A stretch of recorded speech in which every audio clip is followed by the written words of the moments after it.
അപ്പം ഇന്നൊരു ചീര തോരൻ ഉണ്ടാക്കണം കേട്ടോ. അപ്പോൾ ആ ചീര എപ്പോഴും കഴുകി നല്ല കഴുകിയിട്ട് ഉപ്പ് വെള്ളത്തിലൊക്കെ ഇട്ട് വെച്ചിട്ട് നമ്മൾ നുറുക്കിയെടുക്കണം കേട്ടോ.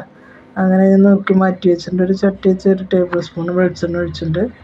അത് ചൂടായി വന്നപ്പോൾ അതിലേക്ക് കടുക് ഇട്ട് കൊടുത്തിട്ടുണ്ട് 1 സ്പൂണ്. പിന്നെ ഒരു ചെറിയ സ്പൂണ് ജീരകം ഇട്ട് കൊടുത്തിട്ടുണ്ട് കേട്ടോ. ഇനി അത് പൊട്ടി വന്നപ്പോൾ ഒരു സബോള, 3 പച്ചമുളക്, കുറച്ച് വേപ്പില ഇട്ടിട്ട് വഴറ്റിയെടുക്കുക.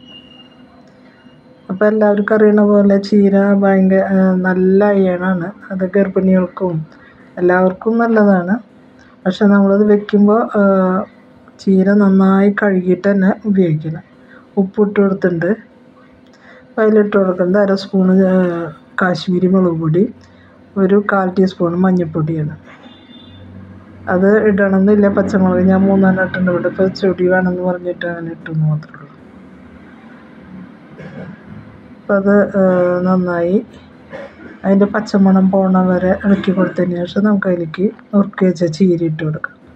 പെട്ടെന്ന് ഉണ്ടാക്കാൻ പറ്റും. പക്ഷേ നമ്മളെപ്പോഴും വളരെ ഹെൽത്തി ആയിട്ടുള്ളതാണെങ്കിലും നമ്മൾ അൺഹെൽത്തി ആവാണ്ട് നമ്മൾ നോക്കണം. കാരണം ഇത് ഒരു എന്തൊക്കെയോ ലോഷനിലിട്ടിട്ടൊക്കെയാണ് നമുക്ക് ഇത് വരുന്നത്. അപ്പോൾ നമ്മളത് എപ്പോഴും ഉള്ളിലുണ്ടാകണം.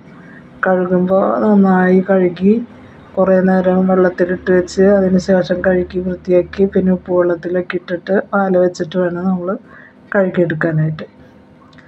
ഇതിലിപ്പോൾ എല്ലാം ചേർത്തുകൊണ്ട് നമുക്ക് നന്നായി ഇളക്കി കൊടുത്തതിന് ശേഷം മൂടിയിട്ടിട്ട് 1 ആവിയോ 2 ആവിയോ വന്ന് ഇതായി പെട്ടെന്ന് ആയി കിട്ടും നമുക്ക്. വളരെ ഹെൽത്തി ആയിട്ടുള്ള വളരെ ടേസ്റ്റി ആയിട്ടുള്ള ഒരു തോരനാണത്.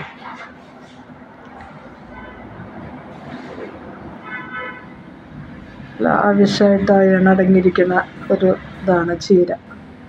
ചീര വാങ്ങിക്കാനിപ്പോൾ പേടിയാണ്.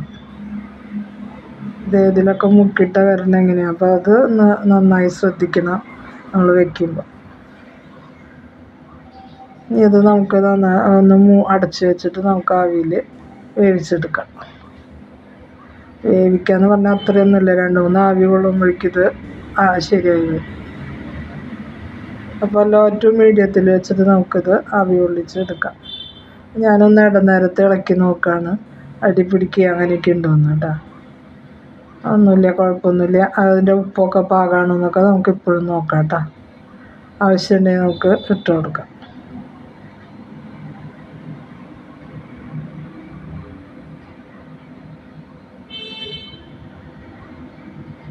നമ്മുടെ വീട്ടിലുണ്ടാക്കണതാണെങ്കിൽ നന്നായി. ഇപ്പോൾ നമുക്കൊന്നും അങ്ങനെ കിട്ടാൻ വഴിയില്ല. അപ്പോൾ വാങ്ങിക്കുമ്പോൾ ഇതൊക്കെ നോക്കണം. ഇത് റെഡി ആയിട്ട് വന്നിട്ടുണ്ട്. അപ്പം നമുക്കിതിലേക്ക് ഒരു സ്വല്പം തേങ്ങ ചരുവിതിട്ട് കൊടുക്കാം. കുറച്ചിട്ടാൽ മതി കേട്ടോ. ഇത് കുറച്ചല്ലേ ഉള്ളൂ. ഇട്ട് കഴിഞ്ഞാൽ നമ്മുടെ ചീരത്തോരൻ റെഡി ആയിട്ടുണ്ട്.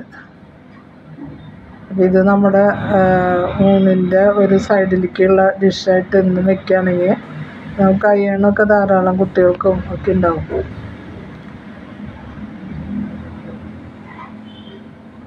ഇതാണ് നമ്മുടെ ചീരത്തോരൻ റെഡി ആയത്.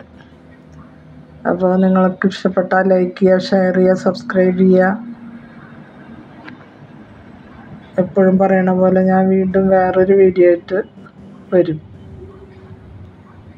പക്ഷേ നിങ്ങൾ ഷെയർ ചെയ്യാനും ലൈക്ക് ചെയ്യാനും സബ്സ്ക്രൈബ് ചെയ്യാനും മറക്കരുത്. Thank you.